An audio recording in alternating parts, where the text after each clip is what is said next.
Bonjour et bienvenue à l'émission Chrétien comme Christ. Le thème de notre émission aujourd'hui, c'est chrétiens salés. Alors, qu'est-ce que ça veut dire, Christine, des chrétiens qui sont salés? Bien, Jésus va nous l'expliquer dans Matthieu chapitre 5, à partir du verset 13. Il dit « Vous êtes le sel de la terre. Mais si le sel perd sa saveur, avec quoi la lui rendra-t-on? Il ne sert plus qu'à être jeté dehors et foulé aux pieds par les hommes. » Alors ici, il dit que non seulement on est chrétiens salés, mais c'est nous qui sommes le sel. Et cela fait suite directement aux béatitudes qu'on a expliquées dans les émissions précédentes. Dans les émissions précédentes, on parlait heureux, oui, des choses qui, à la base, si on regarde humainement parlant, ça ne rend pas heureux, mais avec Dieu, ça rend heureux. Et puis, justement, les fruits de ça, c'est nous sommes le sel de la terre. Ouais, c'est quand même une affirmation forte. C'est-à-dire que le sel dans un ingrédient, dans un repas, c'est quelque chose qui est quasiment indispensable pour qu'il y ait un peu de goût. Mais ça représente vraiment beaucoup le fait de donner du goût au monde quelque part. Hein. On pourrait se dire, la première chose qu'on se dit, c'est que un être humain se dit, je suis insignifiant, j'ai pas de valeur, etc.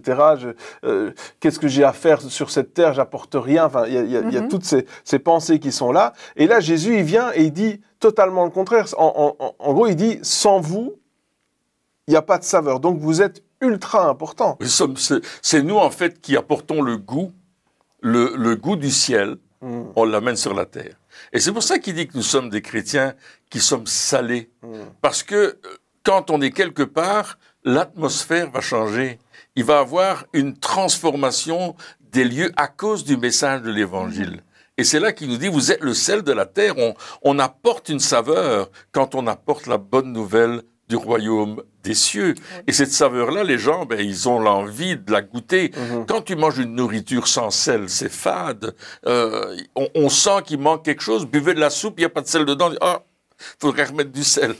Maintenant, il ne faut pas mettre trop de sel. Il faut mettre juste surtout toi, t'aimes bien le sel. Hein, non, mais c'est vrai, quelque part, on parle ici des suites des béatitudes. Ça veut dire que c'est le fruit de lorsqu'on vit selon la mentalité du royaume, quelque part. Exactement. C'est le seul moyen. Je disais qu'il n'y a pas de saveur, c'est vrai. Quand on regarde autour de nous, les gens, ils cherchent un peu de plaisir à gauche, à droite. Ils essayent par tous les moyens de trouver du plaisir, mais c'est que éphémère. C'est vrai. Mais nous, ici, on parle de vivre selon les béatitudes aussi. C'est ça aussi qui fait la différence. C'est ça. Et en fait, il faut voir Jésus, quand il est venu sur la terre, il a apporté cette saveur. Il a apporté quelque chose de complètement différent de ce qui se vivait à l'époque et encore de ce qui se vit pour la plupart aujourd'hui. Et c'est lui qui a démontré, en fait, le royaume. Et le royaume de Dieu qui vient dans le monde, il est petit, mais il a un grand impact. Et c'est vrai, comme tu le disais, on ne se rend pas compte parfois de l'impact qu'on peut avoir en vivant selon les lois du royaume. Et Jésus a fait cette promesse, « Si quelqu'un m'aime, il gardera ma parole, mon Père l'aimera, nous viendrons vers lui, nous établirons domicile chez lui. » Et en fait, ça veut dire que lorsque nous aimons Jésus, c'est lui-même qui vient vivre en nous. Et ce sel qu'il était, eh bien, nous le devenons par sa présence dans notre vie et effectivement en vivant les lois du royaume. Oui, c'est ça. Tu dis qu'il y a une symbiose entre nous et Jésus et que, à cause du fait qu'il vit en nous, on apporte cette saveur autour de nous. C'est ça. Et les gens autour de nous se disent, on va essayer de goûter ce qu'il a. On voudrait ce sel-là. Oui. Les gens sont attirés par une saveur nouvelle, une saveur qui leur donne du goût, qui leur donne le goût de vivre, en fait. Oui. Parce que quand ils parlent de sel, bien sûr, c'est pas le NaCl qu'on connaît, hein, mais c'est vraiment le goût de vivre, une autre manière de vivre. Et c'est pour ça que nous, chrétiens, nous sommes des témoins de la présence de Dieu en nous. Et nous amenons une atmosphère, une transformation, des paroles qui vont encourager, qui vont édifier, qui vont exhorter. Et les gens vont dire, mais on veut ça. C'est quand tu parles, quand tu dis quelque chose, ça nous fait tellement de bien. Et c'est ça le sel, en fait. Le sel, ça donne du goût, mais ça donne du goût à la vie. Oui. Et le message de l'Évangile donne du goût à la vie autour de nous. C'est tout simplement ça. Oui, et puis surtout, on pourrait se dire, le sel, si on continue avec cette image de sel, si on le prend tout seul, eh ben, c'est pas quelque chose qu'on va manger comme ça. On va pas prendre du sel pour juste prendre du sel sans rien d'autre. Il faut avec le reste. Oui. Et des fois, justement, on amène la saveur. C'est-à-dire que les personnes, peut-être quand on est là, puis on parle de l'évangile en soi, donc en brut, ils vont se dire « Ah, mais non, c'est pas possible, c'est trop difficile. » Mais si on applique cet évangile à notre vie de tous les jours, à notre manière de vivre, si on applique les principes du royaume à notre manière de vivre, là, on voit que c'est bon.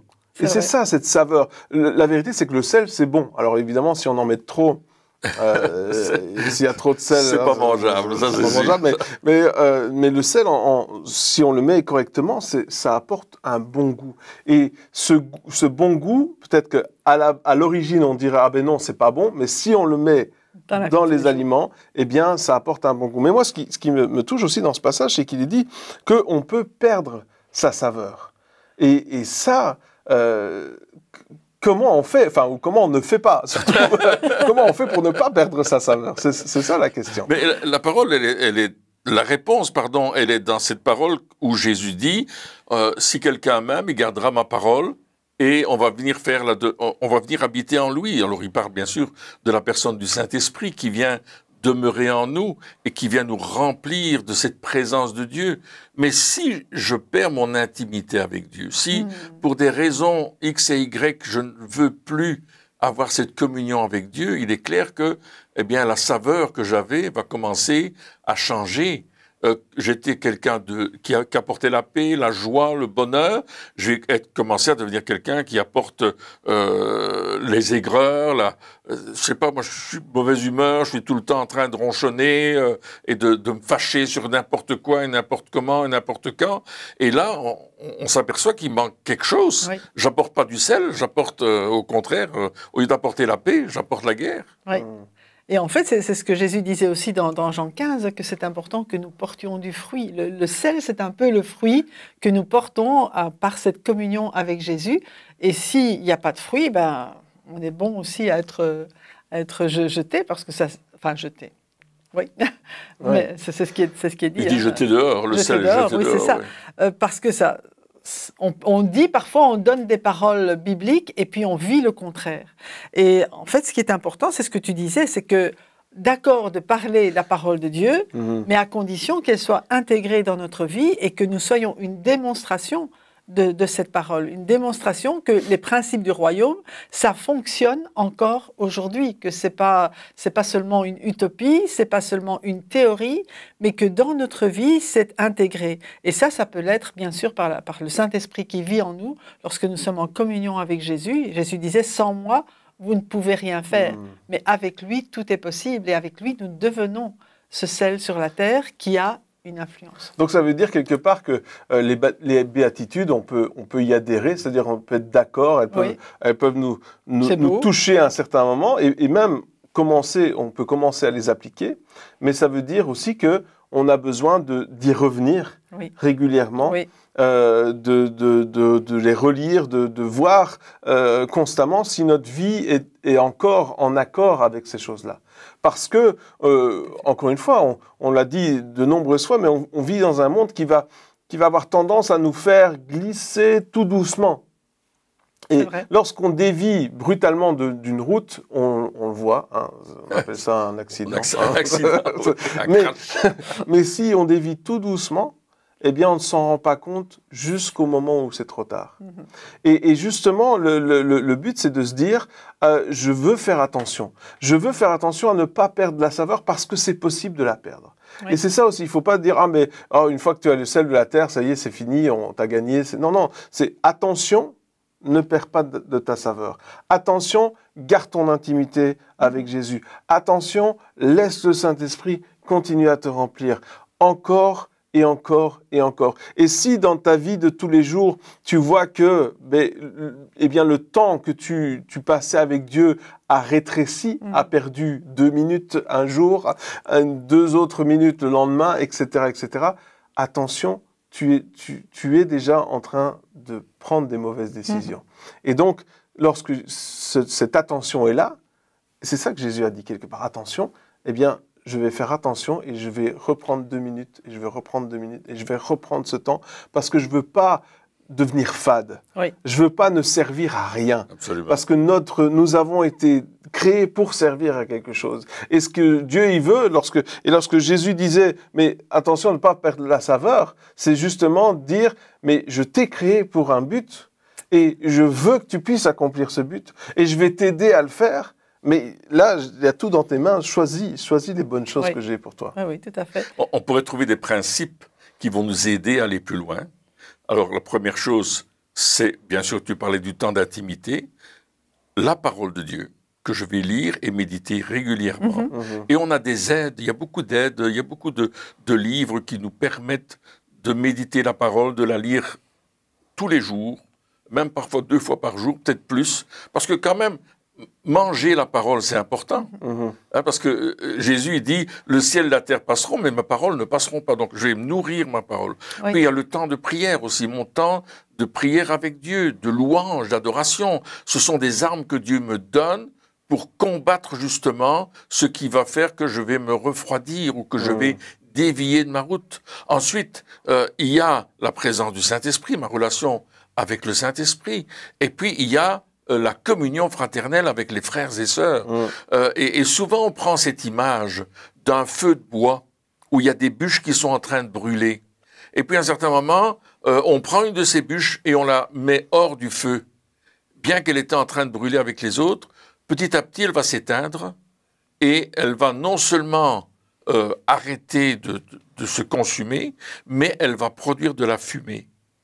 Et cette fumée va être désagréable, parce que les gens qui sont autour de cette bûche vont avoir les yeux qui piquent, etc. Donc, ça veut dire que si tu t'éloignes de la communion fraternelle, tu risques de t'éteindre et de devenir quelqu'un qui va spirituellement s'éteindre. Donc, la communion fraternelle, les frères et sœurs, c'est important. Donc, je pense que si on applique ces principes dans notre vie d'une façon régulière et avec beaucoup de douceur, de facilité, d'amour, Dieu va nous rendre cette saveur que le sel nous apporte. Oui, et puis il y a la volonté de se laisser transformer par le Seigneur. Ah oui, ça c'est vrai. Hein, si on reprend peut-être la première béatitude, ça veut dire j'ai besoin, je ne peux pas m'appuyer sur mes acquis. Je ne peux pas dire, ah ça y est maintenant, hein, comme tu le disais tantôt, maintenant je suis arrivé. Non, on continue à dépendre de Dieu comme Jésus dépendait de son Père. En fait, lui, il est l'exemple parfait.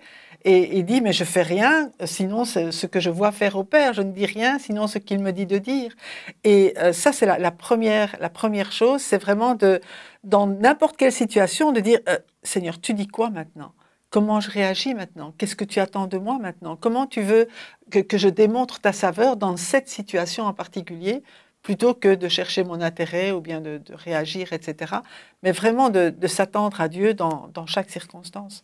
Oui, c'est ça, donc que de rester quelque part, rester ce sel. Oui. Rester ce sel qui va apporter quelque chose de différent, Oui. qui va apporter quelque chose de bon. Et c'est ça aussi, Jésus, il était là pour faire du bien. Oui. Faire du bien, et c'est notre but aussi. Des fois, on oublie que c'est le but aussi, c'est de faire du bien. Oui. On parle de jugement facilement, on parle d'enfer, de tout ce qu'on veut, mais non, mais quelque part, on s'est tourné aussi vers l'Évangile parce que ça nous a fait du bien. C'est vrai. Et il n'y a rien de mal à ça. Non. Il n'y a rien de mal à ça. Il est fait pour ça aussi. C'est quelque chose de bon. Alors bien sûr, il y aura les épreuves, bien sûr, il y aura des problèmes, tout ça, ça fait partie du lot. Hein, il y aura des persécutions, tout le bazar. Mais on reste heureux. Oui. On reste dans ce bonheur, cette béatitude quelque part. C'est vrai. On garde ce bonheur, et ce bonheur, on est là pour le transmettre aussi à ceux qui sont autour de nous et les rendre heureux. Oui, Finalement, c'est vous êtes heureux, et comme vous êtes le sel, vous rendez heureux. C'est exactement ça. C'est contagieux. Et les gens, quand ils nous voient, ils disent, oh non, pas encore lui, pas encore elle. Non, ils disent, ah, quelqu'un qui va apporter un rayon de soleil quelque part dans notre vie, même si c'est juste ça, juste un rayon de soleil, c'est vraiment quelque chose d'extraordinaire. Et ça fait du bien le soleil. Ouais, Surtout quand il fait froid, que tu as du soleil qui te chauffe, tu dis waouh, waouh, waouh. Mais c'est vrai, on parlait de déviation, de quelque chose qui peut nous dévier, nous empêcher d'aller. On a un ennemi quand même, qui va essayer de nous distraire un maximum. C'est vrai. Qui va essayer de nous détourner de la communion fraternelle, de la parole de Dieu, de la prière. Il va nous mettre des tas d'obstacles sur la route et on s'aperçoit pas toujours que c'est notre ennemi qui nous permet à certains moments de nous dévier. Mais là aussi, on doit être attentif. On doit être prêt à réagir en se disant oh, qu'est-ce que je viens de perdre du temps. Je viens de perdre quelque chose en n'allant pas au culte le dimanche matin et en ne vivant pas la communion fraternelle. Je ne vais pas me laisser faire. Je vais me battre pour que ça change dans ma vie et je vais prendre le dessus sur moi-même, mais aussi sur l'ennemi. Parce que j'ai une arme extraordinaire, le nom de Jésus. Le nom de Jésus-Christ, ça va me faire du bien parce que je vais faire reculer l'ennemi et le sang de l'agneau qui a été versé, alors le diable, il n'aime pas ça du tout, donc on va commencer à proclamer ces choses. Oui. Et oui, c'est là qu'il va faire qu'on est et qu'on reste le sel de la terre. Parce que je me bats pour rester le sel. Je me bats pour avoir cette valeur. Du temps de Jésus, le sel avait une grande valeur. Il y avait des marchands de sel, il y avait des cultures du sel, on en a encore aujourd'hui, on récolte le sel de la mer, etc. Mais c'était un moyen d'échange, un moyen de paiement, un moyen de vivre. Et puis c'était pas seulement pour de la saveur lorsqu'on mangeait, c'était aussi pour garder les choses au frais. Absolument. Oui, ça conserve. Ça conserve. Oui, c'est vrai. Donc, comme tu disais, il y avait vraiment une importance capitale dans le sel. Et donc, ça reste important aujourd'hui. Ça reste important. Et tu disais, il est dit, celui qui est debout, prenne garde de ne pas tomber. Absolument. Et pas tomber, ça veut pas juste dire, je vais pas tomber dans le trou, ça veut dire, je vais regarder où je vais faire attention. Je vais pas courir parce que, alors quand on est jeune, on court, on tombe, c'est pas grave, on se relève facilement, mais plus on vieillit, plus quand on tombe, on sent on a du mal, oui, c'est sûr. On sent qu'on vit. Et donc, c'est plus difficile de se relever. Et donc, je vais peut-être aller moins vite, mais faire plus attention où je mets les pieds. Je vais regarder, je vais m'assurer que c'est éclairé. D'ailleurs, le verset juste après, il parle de la lumière, non? Oui, vous êtes la lumière, c'est ça, exactement. Vous êtes la lumière du monde. Une ville située sur une montagne ne peut être cachée. Et on n'allume pas une lampe pour la mettre sous le boisseau, mais on la met sur le chandelier et elle éclaire tous ceux qui sont dans la maison. Que votre lumière luise ainsi devant les hommes, afin qu'ils voient vos bonnes œuvres et qu'ils glorifient votre Père qui est dans les cieux. Et ce que je vois ici, c'est qu'on est une lumière, c'est pas pour nous éclairer nous-mêmes. C'est vraiment, il faut rester avec cette mentalité. On est dans une mentalité généralement bénis-moi, je. Mais Dieu ne nous laisse pas sur la terre pour du je. Il nous laisse sur la terre justement pour qu'on soit le sel et que de nouveau on soit ou la lumière et qu'on éclaire, on éclaire tout homme. Et tu parlais de prière tout à l'heure et en fait dans la deuxième béatitude il dit heureux les affligés et Jésus il pleure sur la ville de Jérusalem et il intercède pour elle. Et parfois on dit mais qu'est-ce que je peux faire? J'entendais tout à l'heure quelqu'un qui dit on a les informations mais qu'est-ce qu'on peut faire? On peut toujours prier. On peut toujours intercéder pour les gens qui sont dans la souffrance. Et on ne se rend pas compte non plus de l'impact que nos prières peuvent avoir. Et ça peut aussi influencer le monde quand on prie et quand on invoque le Seigneur. Bien lui, il déploie sa puissance. Lui, il envoie ses anges. Lui, il agit en réponse à la prière. Mais ça, c'est quand on voit et qu'on souffre aussi pour les autres et qu'on dit vraiment, il faut que ça change. Oui, mais quand justement tu parlais de lumière qui doit pas être juste pour nous, mais pour les autres, parce que si c'est pour nous, mais justement c'est ça sous le boiseau, ça veut dire que on le met sous la table quelque part dans une pièce, on va mettre la lumière en dessous de la table et elle va éclairer les pieds, elle va éclairer pas grand chose quelque part, elle va éclairer pour celui qui est juste à côté peut-être pour qu'il puisse, s'il veut lire, il peut lire juste à côté de la lumière, c'est possible, mais si on veut qu'elle ait un maximum d'effet, d'impact, il faut qu'on la mette le plus haut possible dans la pièce pour que justement elle puisse éclairer un maximum. Ouais. Et donc quand il parlait ici de lumière, il parlait des lampes de l'époque, c'est-à-dire aujourd'hui on a des spots qui sont super forts, mais à l'époque c'était des lampes qui éclairaient à l'huile, qui éclairaient quand même relativement peu par rapport à ce qu'on connaît aujourd'hui. Et donc, il fallait aussi, il fallait la mettre vraiment dans un endroit où ça reflèterait un maximum. D'ailleurs, il y a des technologies qui étaient inventées à l'époque pour refléter la lumière pour capter la lumière, refléter la lumière, afin d'éclairer un maximum avec le minimum possible. Et ça aussi, je veux dire, on peut utiliser des méthodes. Et aujourd'hui, on a à notre disponibilité des méthodes qui sont là et qui permettent, avec un peu de lumière, un petit message, quelque chose, pas grand-chose, de refléter un maximum possible. Et c'est ça aussi qui est tellement important, c'est de se dire, je vais pas garder ce que j'ai pour moi, parce que quelque part, quand on garde ce qu'on a pour nous, c'est parce qu'on a peur de ce que les autres vont penser, des réactions qu'on pourrait avoir. Mais à un certain moment, on n'a plus grand-chose à perdre. Il faut qu'on propage cette lumière. Oui. Et la lumière, c'est quelque chose de précieux, parce que la lumière chasse les ténèbres. Et il faut savoir qu'il y a différents types de lumière, différentes puissances de lumière, différentes colorimétries de lumière. Quand on est en hiver, la lumière, elle est plus jaune. Quand on est en été, la lumière, elle est blanche, elle éclaire fort. Ça montre aussi dans quelle saison de ma vie je suis, mais aussi dans quelle partie de ma relation avec Dieu je suis. Parce que parfois, ma lumière, elle éclaire pas trop, parce que il faut qu'elle éclaire. Et Christ est notre lumière. Il y a un verset du prophète Ésaïe qui dit « Lève-toi et sois éclairé, ta lumière arrive ». Il y a vraiment beaucoup de versets dans la Bible qui nous parlent de la lumière. Et nous sommes la lumière du monde, c'est-à-dire que la vie de Christ en nous va déranger les ténèbres. Et quand vous entrez dans une pièce où il fait complètement noir, mais que vous switchez l'interrupteur et la lumière commence à venir, il n'y a plus de ténèbres. C'est fini. C'est vrai. Et ça, c'est la puissance de la parole de Dieu. La parole de Dieu qui est venue habiter parmi nous, qui est cette lumière qui éclaire le monde. Jésus a dit, je suis la lumière du monde. Donc, nous prenons sa lumière et nous la portons dans le monde. C'est pour ça que nous sommes devenus des petites lumières, je vais exprimer ainsi. C'est ça, c'est Jésus, en fait, qui brille au travers de nous. Donc c'est vraiment... tout à fait Mais encore une fois, la lumière, elle est claire. Donc, ça veut dire que lorsque nous sommes dans les ténèbres et qu'on a besoin d'être éclairés. Et ça, c'est important de savoir parce que le but, ce n'est pas, lorsqu'on parle à quelqu'un, de lui servir toute notre théologie. De l'éblouir. Ou de lui servir toute la théologie et puis quelque part de se dire, mais voilà, je t'ai tout servi, mais ça l'a pas éclairé. Dans le sens où il n'a pas vu ce qui est vraiment... Non, ce que les gens ils ont besoin d'entendre, c'est ce que Jésus leur dit maintenant. Et c'est ça, c'est parce que c'est lui qui brille au travers de nous. Et c'est lui qui va éclairer, comme tu dis. On peut éclairer, on peut éblouir. Tu fermes les yeux parce que tu veux pas voir. Oui, c'est ça. Comme le sel, tu peux en mettre un petit peu, c'est super bon. T'en mets trop, c'est pas mangeable. Donc, c'est à un certain moment, le but, c'est d'avoir...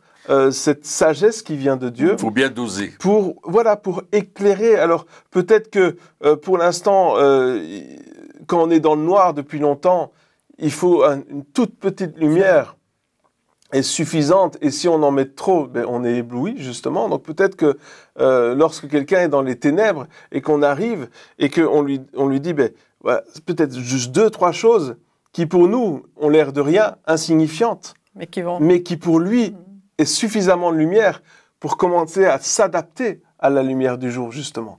Et puis ensuite, il va pouvoir prendre plus de lumière et encore plus de lumière. Et c'est comme ça aussi. La lumière du monde, elle est là pour briller, elle est là pour éclairer, mais elle n'est pas là pour éblouir. On n'est pas là pour dire « Ah, mais voilà, je vais te rendre aveugle tellement... regarde !» Non, le but, c'est vraiment d'éclairer pour pouvoir avancer, de découvrir. Et puis à un certain moment, oui, bien sûr, on va pouvoir s'adapter à la lumière du jour, qui est la lumière la plus forte. Pourquoi ? Parce que nous avons été créés pour voir. Oui. On a été créés pour voir. Et ceux qui sont autour de nous et qui sont encore dans les ténèbres n'ont pas été créés pour vivre dans les ténèbres. Ils ont été créés pour vivre dans la lumière. Mais des fois, il faut des étapes pour pouvoir les amener dans la lumière. Mais c'est important ce que tu dis, parce que parfois on dit « Mais moi, ma lumière, elle est toute petite. » Justement, si elle est toute petite, elle va éclairer ceux qui sont complètement dans le noir. Donc, n'ayez pas peur de démontrer cette toute petite lumière, simplement. Et c'est suffisant. Dieu veut nous utiliser chacun avec nos capacités, avec ce qu'on a en nous. Et on va briller, mais on doit dire à Dieu, Seigneur, je veux te laisser m'utiliser pour briller. Oui, moi j'aimerais rajouter quelque chose qui va un peu à contresens. Il y a des fausses lumières. Il y a des fausses lumières qui disent qu'ils sont la lumière. Et je parle de l'occultisme, bien sûr. Hein. Et il y avait un homme de Dieu qui avait écrit ce livre au niveau de l'occultisme à la lumière du Christ. Alors, on s'éclaire avec une bougie, on dit ça c'est la lumière, c'est la lumière. Mais quand tu ouvres les volets et que le soleil rentre dans la pièce, tu vois même plus la bougie. Ça c'est la lumière. Et quand Jésus vient, et avec sa lumière, il éteint cette fausse lumière. Oui, ça me fait penser à Samarie, à Philippe, où il y avait ce magicien qui faisait des miracles. Et on disait, ah oui, il y a la grande puissance. Mais quand Philippe est arrivé avec la puissance de Dieu, là, c'est le magicien lui-même qui a dit, qu'est-ce que tu fais? Je ne connais pas cette puissance. Oui. Ouais. La concurrence m'a dépassé. Non, mais c'est ça, c'est vrai, en même temps. Mais encore une fois, ceux qui sont complètement dans les ténèbres, on leur apporte une petite lumière. Et ceux qui ont déjà peut-être une lumière qui pense être la lumière, là, à ce moment-là, on arrive et ça va plus fort. Là, ils sont non, mais ça c'est du vrai, ça.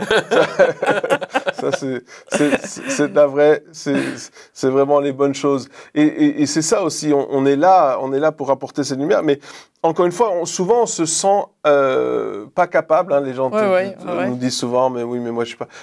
Mais vous inquiétez pas. C'est Jésus qui fait son œuvre. C'est lui qui... Nous, on est juste des canaux pour laisser passer... Ouais, c'est ça, pour laisser passer sa lumière. Ouais. On est là parce que notre communion avec Jésus, elle va laisser Jésus vivre. Hein. Paul dit, c'est plus moi qui vis, c'est Christ qui vit au travers de moi. C'est Christ qui vit en moi. Et donc, quelque part... peu importe ce qu'on pense de soi, d'abord, si on pense qu'on est insignifiant, c'est pas vrai, parce qu'on est précieux aux yeux de Dieu. Jésus a donné sa vie pour nous. C'est quand même, il a payé un prix fort. Il n'aurait pas payé pour rien, déjà. Non. Mais ça, c'est déjà ça. Mais en plus, on est capable, avec Jésus, de bien plus que ce qu'on peut penser ou imaginer. Il veut faire au-delà de ce qu'on peut penser. Il veut faire au-delà de ce qu'on peut imaginer, mais grâce à notre communion avec lui, grâce à ce rapprochement entre nous et Jésus. C'est lui qui est la lumière, et c'est cette lumière qui brille au travers de nous, et nous devenons donc la lumière, nous devenons le sel de la terre, parce que c'est sa saveur qui doit couler au travers de nous. Amen. Eh bien, chers amis, merci encore de nous avoir suivis pour cette émission, et puis on se retrouve très bientôt pour la suite. Au revoir.